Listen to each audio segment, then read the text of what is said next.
Dr. Brown, I'm very happy to have you. Fine. Okay. The first time, Yeah, and let me just, okay. yeah, I'm recording now. Yeah,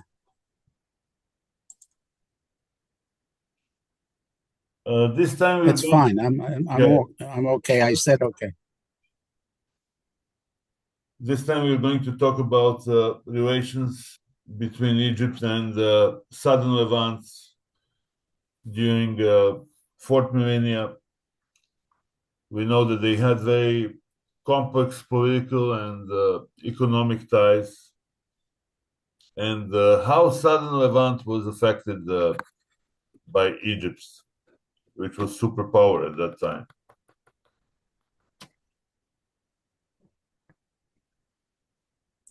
Okay. I think it's a little bit, if we're talking about the early fourth millennium, then Egypt was not very well organized. You had the Upper and Lower Egypt, and uh, Upper Egypt was more developed apparently, and Lower Egypt, especially in the area, the Delta is less well known because it's in the Delta and because excavation has not reached too many levels there. That's why we don't know too much about it. Uh, from my understanding, there was some in the early part of the fourth millennium. There were some relations between mostly Upper Egypt and the Southern Levant. We find a few vessels in different places, most examples of flint tools, occasionally arrowheads or something of that sort, and very little else. It doesn't become really important until late in the fourth millennium, probably around 3,300. If you're familiar with Abydos or Abydos, as they say, tomb UJ, which is about 3,300, Nakada, uh, sometime in Nakada 2, I'm not sure exactly when, there is evidence in that particular tomb and in another one, UK, in the same cemetery, important people of imports into from the Southern Levant. There's a major question between people who do Israel, Naomi Porat and Yuval Goren, who did a lot of work on thin sections on material from Tomb UJ of the between 550 and about 700 supposedly non-Egyptian vessels. They claim that the material does not come from the Southern Levant. Some later work suggested by people, Marion group of archaeologists suggest that yes, they're imports from the Levant. We do know for sure that a small group of vessels were definitively South Levantine, and they're found in the tomb.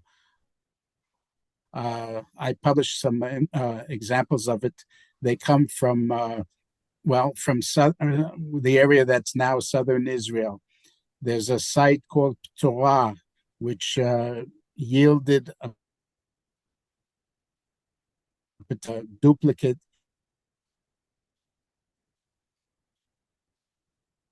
stand. It's from a period known as the Irani Sea Horizon, which is a bit early. It's not the very latest EB1. In that period, we have the beginnings of uh, significant numbers of Egyptian imports and apparently a fair number of imports into Egypt from the southern Levant, mostly from the area of what, well, you would call from the area that is now southern Israel, excluding the very south Negev and the Gaza Strip. Okay, so the imports are there, but they're not in large quantities. A few, this is the time of the king, sometimes known as King Scorpion, if that's really his tomb, UJ. But later on, he dates to somewhere around 3000 BCE.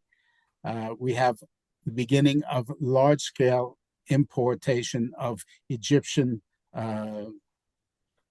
objects of different types, mostly pottery, and a number of smaller sites. One site which is extremely important, which is in the Gaza Strip, or there's not much, or if anything is left of it, it was slightly excavated by Pierre de Mirochegi about 2 decades ago. It's called Tele Sakan. It was actually found when they started to remove a sand dune, and it was early Bronze 3 material, and beneath it there's early Bronze 1, which, according to Pierre Mirochegi, claims that it's an Egyptian colony and that most of the pottery was Egyptian imports and locally made pottery, which is called, he calls it Egyptian, but I call it Egyptianized, because we don't know exactly who made it, whether it was local potters making it, or was it Egyptian potters that came and made it in the Southern Levant. I think the former idea is a better possibility, but I cannot be sure about that. It's a moot point because we don't know who made the pottery. In the same period, there's another site. It's called Tel Erani, Sheikh Ahmed El Erani, or Arani, which is now in the modern town of Kiryat Gat. And it's a large site with a high tel and a large terrace around it. And there is evidence of 3, or possibly maybe a little bit more, of 3 strata at the tel, which produced or yielded a lot of Egyptian imports and Egyptianized material.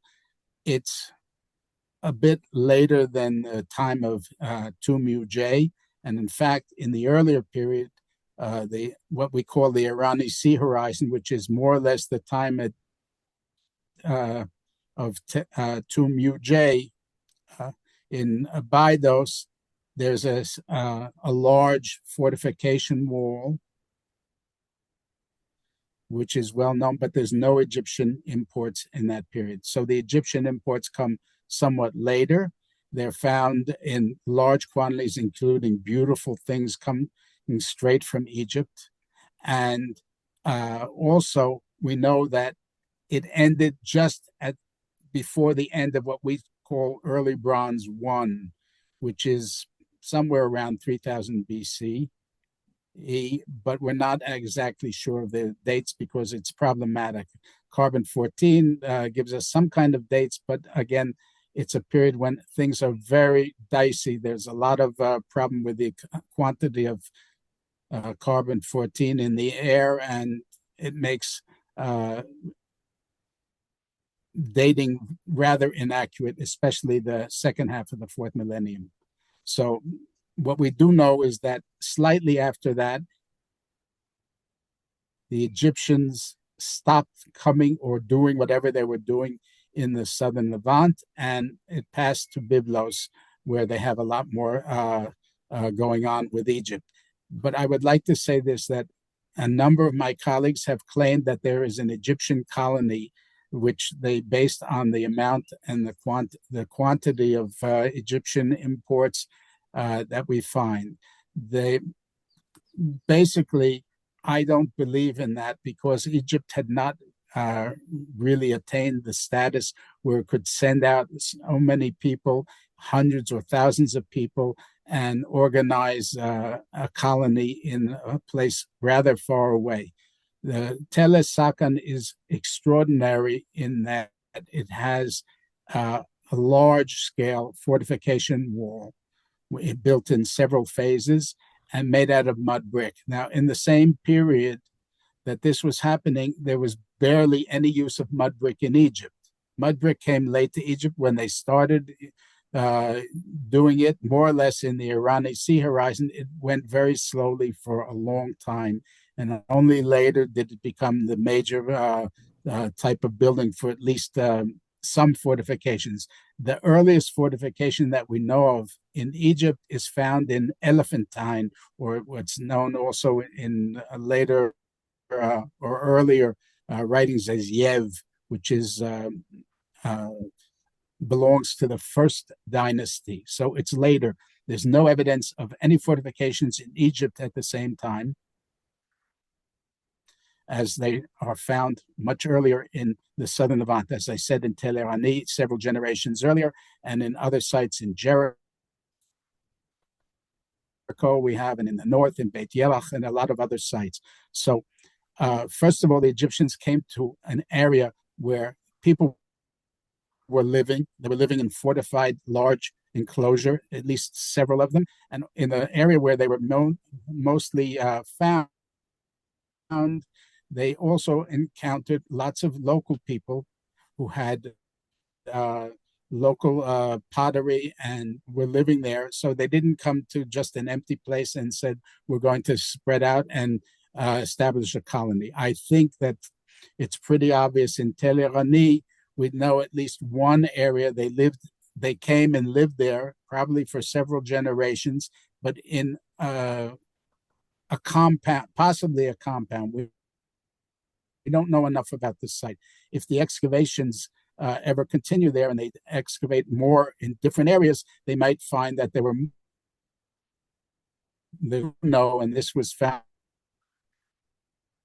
by Polish and Israeli group from Ben Gurion University and Jagiellonian University, or re-excavate an area that was done in the 1960s by the Israel Department of Antiquities and Museums in Area D. And Area D has lots of excavated Egyptian pottery. It yielded many hundreds of pots, Egyptian and Egyptianized.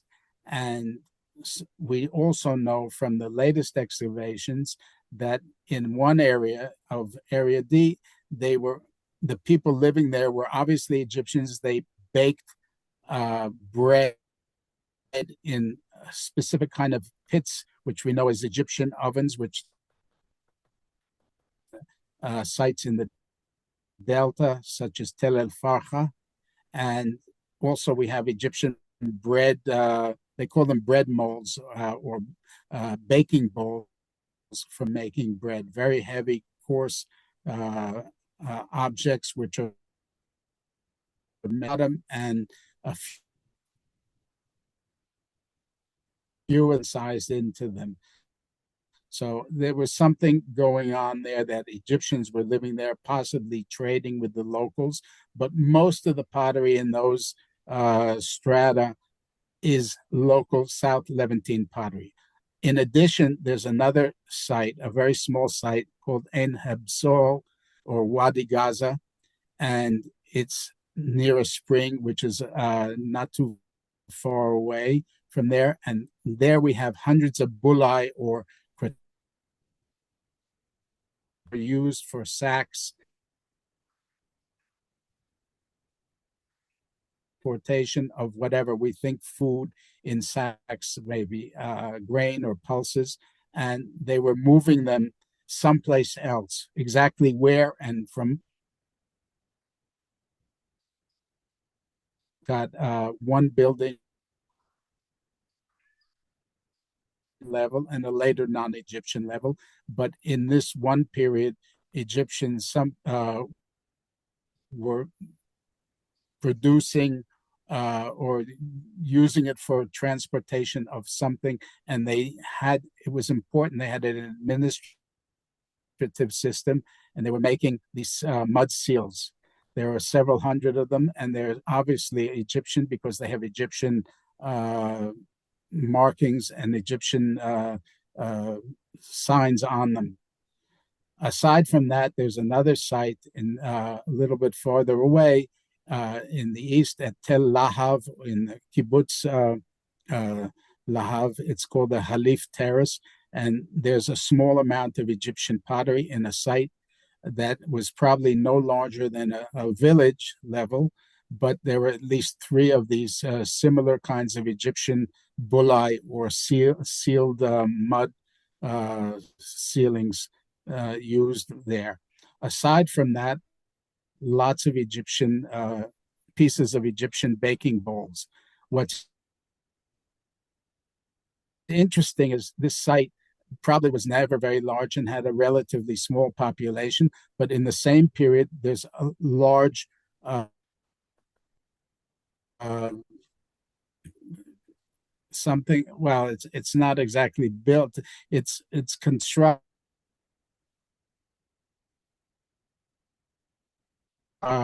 keeping. The question is why would have so associated with Tel Erani or another site that's from the same period, and that it was kind of a satellite of a large and important central site, possibly using some kind of administration. We're not sure quite how it worked. There's another site further north, which has a similar kind of thing. Organization. Again, we don't have too much information, but it's a small site and produced a very few number of Egyptian pots, including only 4 fragments of these baking bowls, which are specifically Egyptian, but no evidence of Egyptians actually living there. And so we're thinking in terms of local population with a large concentration, perhaps at Tel Erani, and it had satellite villages, and we suggest possibly that they were trading with Egyptians at certain point. There's another site which has not been really excavated, just a minor excavation called Tel Ma'achaz, which, well, it's at the very edge of the Negev, the northern, northeastern, more or less corner of the Negev. And there you find pottery. It was looted from there, so we don't know much about it. It was done by people in the 60s, and they pulled out a lot of Egyptian pottery. So that has to be an important Egyptian, Egyptian associated settlement or whatever. We're not sure what it's all about, but there's a derived from that. My thoughts are that except for these 2 major sites, or possibly 3, which is Tel Sakan, Tel Erani, and possibly Tel Machaz, that these 3 sites represent where major Egyptian activity was taking place, probably people that came to sit from Egypt and live amongst the local population and trade with them or something of the sort. The idea of why Egyptians, or whether Egyptians were able to come and actually set up a settlement with a fortification, for instance, at Tel Erani, at a time when Egypt was not totally united, doesn't seem to make sense to most of my colleagues who work in Egypt, and not to me either. I know that some people have claimed that from the Delta all the way to the Yarkon River, which is Ras El Ain or Rosh Ain, we find Egyptian pottery in different quantities at different sites, and they claim that entire area was one big colony. But I don't believe it at all. It just doesn't make sense. If, for instance, the Egyptians wanted to settle in Tel Sakan, which is just they build a fortification against whom, and even if they did, they built it against who provided the people with food while they were building it. You're talking about hundreds of thousands, maybe millions of mud bricks, which had to be made in molds and organized and built in a massive fortification. All that was happening. Who did it? Who did the work? Why would the Egyptians feel it necessary? And if they were at war with the local population, who provided the food for them while they did it, and for the workers and so on? So my idea is that Egyptians were coming here, and for a while it was good for them to come and probably trade. The question is what they were trading for. Well, asphalt, or what they call bitumen, could be gotten from the Dead Sea. It sometimes bubbles up from underneath, so that we have evidence of that, but not enormous quantities. They would probably be interested in olive oil because olive culture was well developed by that time here. And also, there's a possibility of wine. We know that Egyptians consume wine, and they're so-called the idea of Egyptian wine jars in this period, but we don't have much information that the Egyptians were yet producing wine. The so-called wine jars are very, very specific types made in Egypt. And what's interesting is we find them in the Southern Levant in a fairly decent number of at many sites. And what's interesting is that the question is, were they sending wine here, or were they bringing it back? And nobody has given the absolute answer, but it's more likely they were sending these jars possibly to ship wine back, because the local pots are not very fitting for carrying across the Sinai, or even through by ship or boat anyway into the Nile Valley. So it's possible they were sending. We have a fairly large number of Egyptian vessels that they're all broken, but they bear what we call serachs. Serachs are signs of Egyptian royalty. It's an Egyptian royal symbol. It's either represents a mastaba tomb, or possibly the facade of a palace, or even a temple. And in it, we have very often a sign that says the name of, if it's available, the name of a ruler. Most of those that we have are of the ruler Narmer, who is considered to be the last of Dynasty Zero, or the first of Dynasty One. But there is one from Lud, a small fragment, which has the sign of the predecessor of Narmer. His name was Ka, spelled Ka. And we found that with a small quantity of Egyptian and Egyptianized pottery at Tel Lud, or Lida as you might know it. Yeah. There's a large EB site there, which has been excavated in a number of very small and so EB1 and EB2 occupation. And well, we did a study of all the material that came out of one very long and large scale excavation. We had the equivalent of I don't know, 4 boxes, not very large, of Egyptian pottery, including these baking bowls, and a number, I think 7 or 8 fragments of what we call serachs, incised into Egyptian pottery prior to baking. So we know that they were made in Egypt, and they have this symbol of the king at the time. The question is it of the king, for the king, by the king? Nobody knows for sure. Nobody will give you an answer. It's possible that the kings of those periods had royal estates, and possibly they were interested in getting wine from the Southern Levant or sending material. We don't know for sure. These are all interpretations, and everybody can decide based on what we know at the moment. What else? there are a lot of small sites in the region up to the Yarkon River where we find small quantities of Egyptian pottery.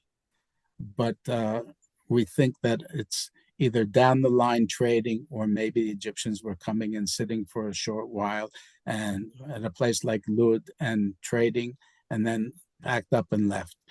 We have some Egyptian material in Yazur, as you might know it, which is found in tombs uh, from the early Bronze One period.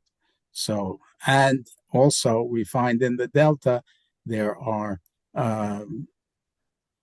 imports into the Delta of South Levantine pottery at Tel El Facha, in Minshet Abu Omar, and other places. So we know people were going across all the time Sinai, probably using the northern route, which would mean going from the area of the coast, maybe as far as Azor, and going across northern Sinai through El Arish, that area, and into the Delta. So aside from that, there's suggestion, we don't have direct evidence of the route through by the sea on boats. There's one place in a place called Palmachim, 15 or so kilometers south of Tel Aviv, which has evidence of what we might think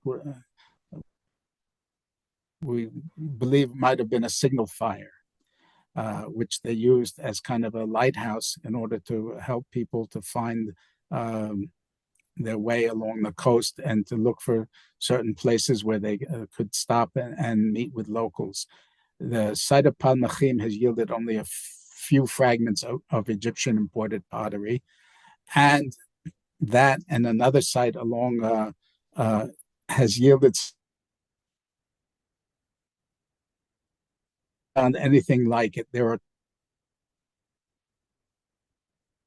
made locally, dating to more or less the time when the Egyptians were active here, but they're locally made, and one of them has what we are sure was incised before firing is a serach. It doesn't have a name in what is usually the name compartment, but it has a lot of dots in that same kind of compartment. And the suggestion has been made that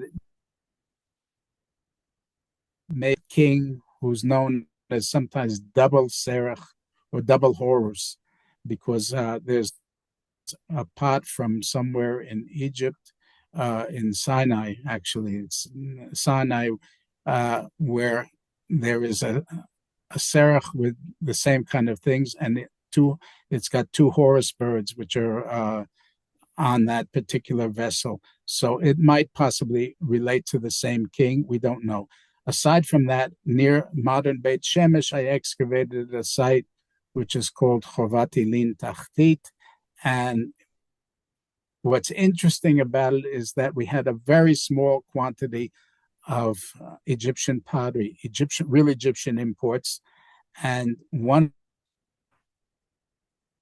of them of it, but there's also another local pot, looks similar, the top, to Egyptian storage jars or wine jars. And it also has the beginning of what we believe to have been a serach incised prior to firing. So those are the only two Egyptian serachs or Egyptian-like serachs found on non-Egyptian pots anywhere. And I had the good luck to actually excavate both of them at two sites. The two sites are located along what we call Nachal Sorek, which is it starts out near Jerusalem, near Mount Scopus, and winds its way through the Judean Massif and comes out near Beit Shemesh. Along the which has some, but it also seems to trade. So that's more or less my idea of what the Egyptians were doing here in the late 4th millennium.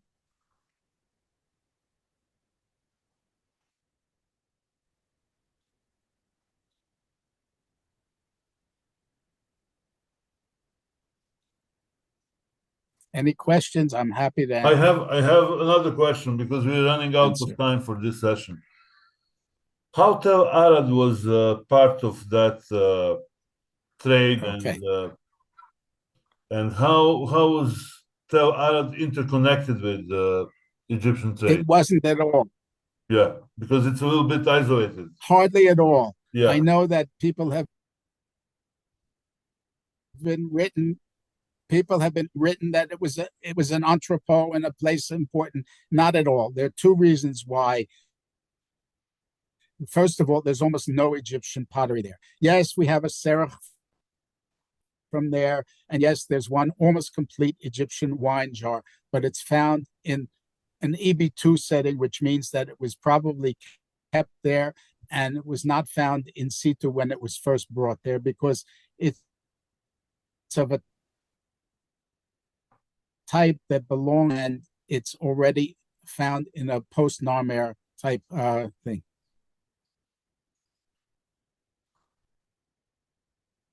Thing is once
So we okay, started talking about Tel Arad, a very important Bronze Age site, but in a way it was a backwater in trade between Southern Levant and early Egyptian kingdoms.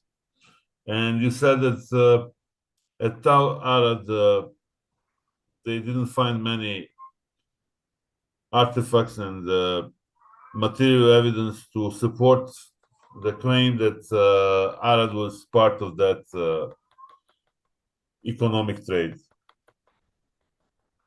and economic interconnectedness.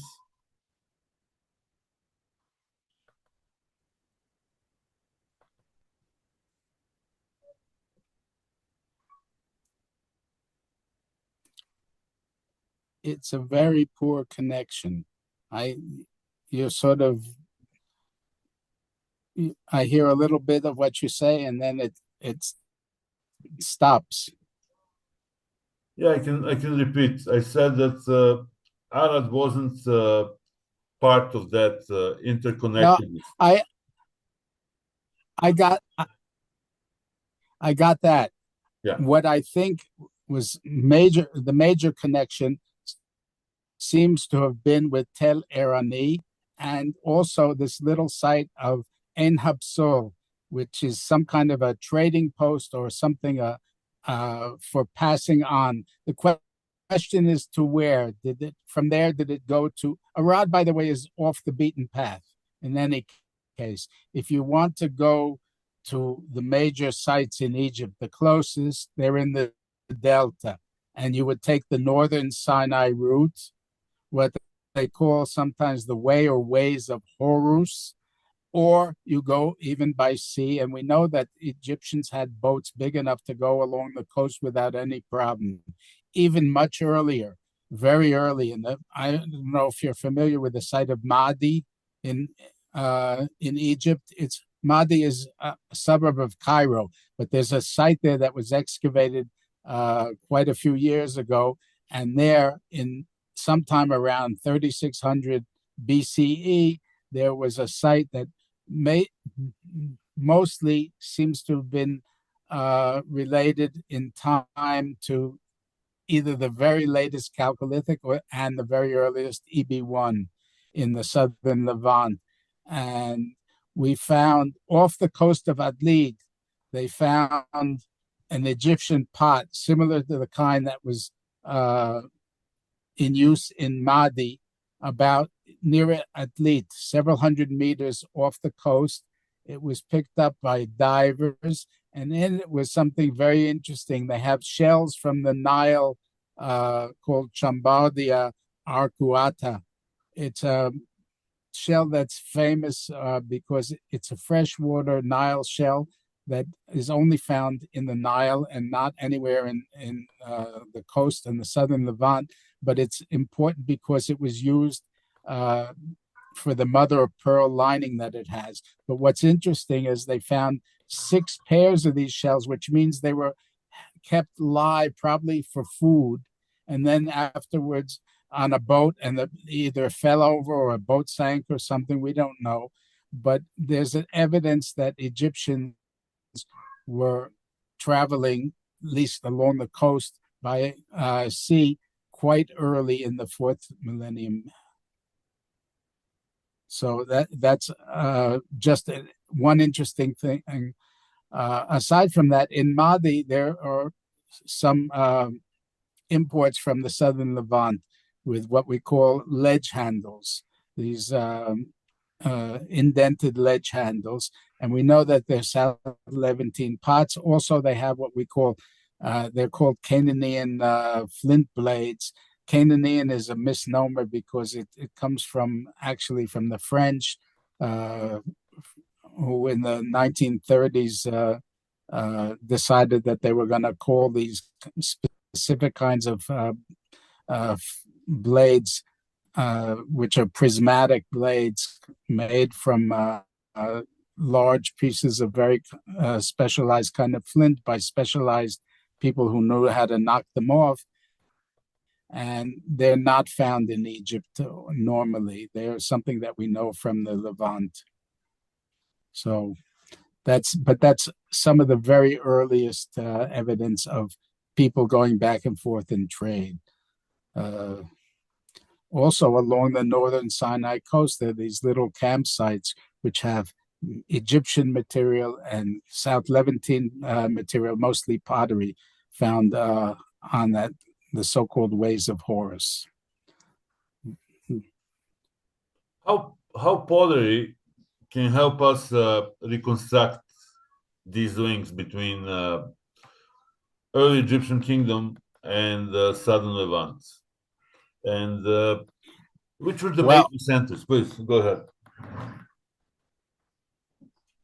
Well, the pottery that we find, as I said, the Egyptians' material includes not only these large jars, so-called wine jars, but it also includes what they known as half-polished bowls. They're bowls made in a very special color and shape. They're always red or red toned, and they're polished on top.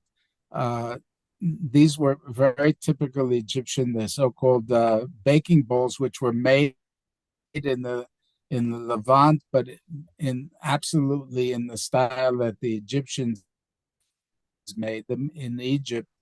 And also cylinder vessels, which are very beautiful, some of them. We think possibly they were used for transporting cheese. Exactly what they were doing in the southern Levant, whether Egyptians brought them with them when they came, or did they use them for trading, the so-called wine jars are really much better made than the local pottery, especially in the region where they're found. And they're much easier to transport because they have tapered bottoms, whereas the flat bottom vessels of the Southern Levant are really not not very strong and not good for transporting.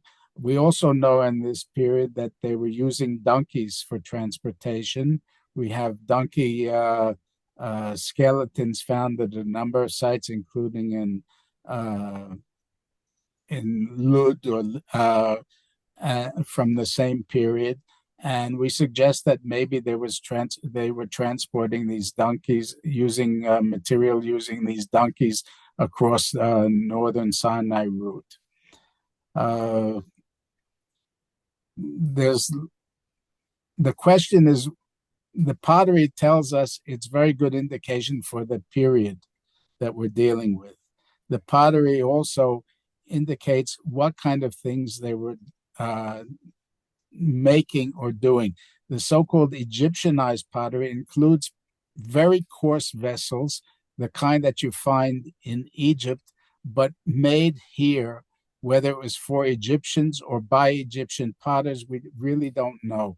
There's even one found at the site of Megiddo in a very early level, what we call early Bronze 1.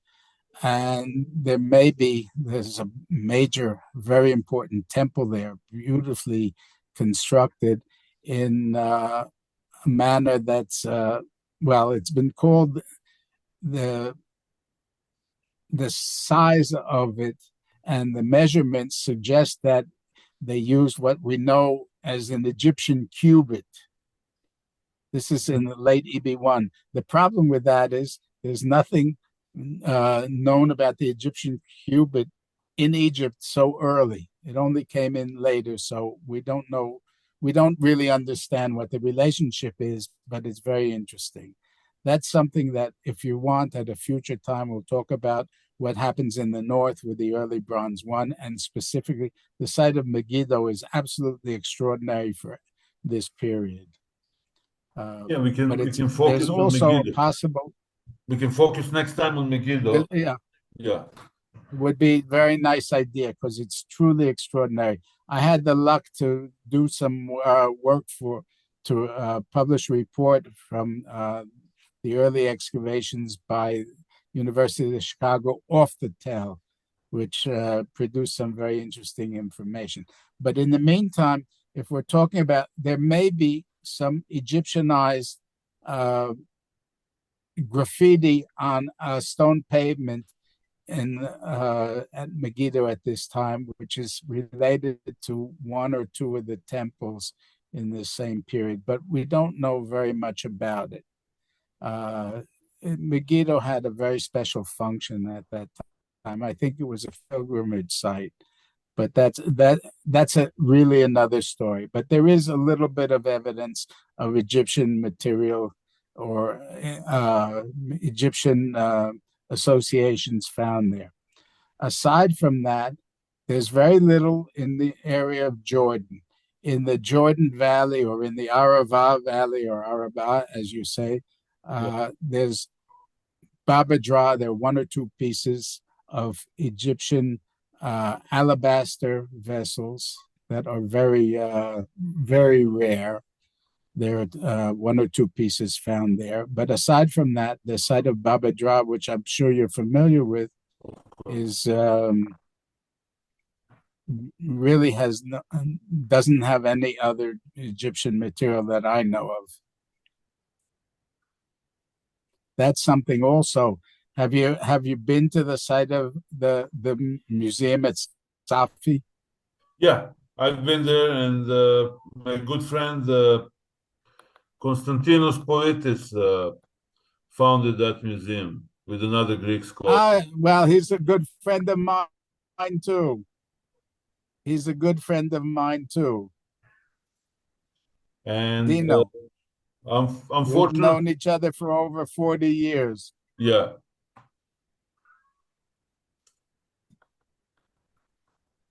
If you want to add something for the end, Please go ahead regarding our today's conversation. Okay, yeah, I think that we can sum it up by saying that the most important period of Egyptian interaction with the Southern Levant took place in the last 2 centuries of the fourth millennium, and it ended just before what we call the period known as the very latest EB1. And there is no great um, break in material culture in the southern part of the Southern Levant between EB1 and EB2. EB2, once upon a time, was thought as the period when urbanism began, but that's another conversation. But in any case, I think the Egyptians had a very short-term impact and nothing very important, because once the Egyptians stopped coming to the southern Levant, they left no real impact on the material culture. Material culture of EB2 is very local and has nothing particular Egyptian about it. So I think that's important. I sent you a paper. You could just look at the summary or something on that, because it was one of my colleagues compared the Egyptian so-called colony to what we call the Uruk expansion, and I think it's just doesn't work out, at least not with what we know about the archaeological record of the period of the fourth millennium. Anyway, thank you.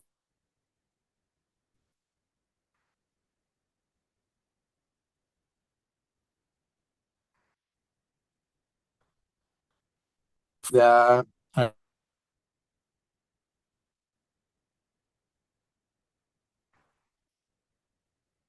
we'll be in France for the summer, starting at the end of May. But I may not have a good internet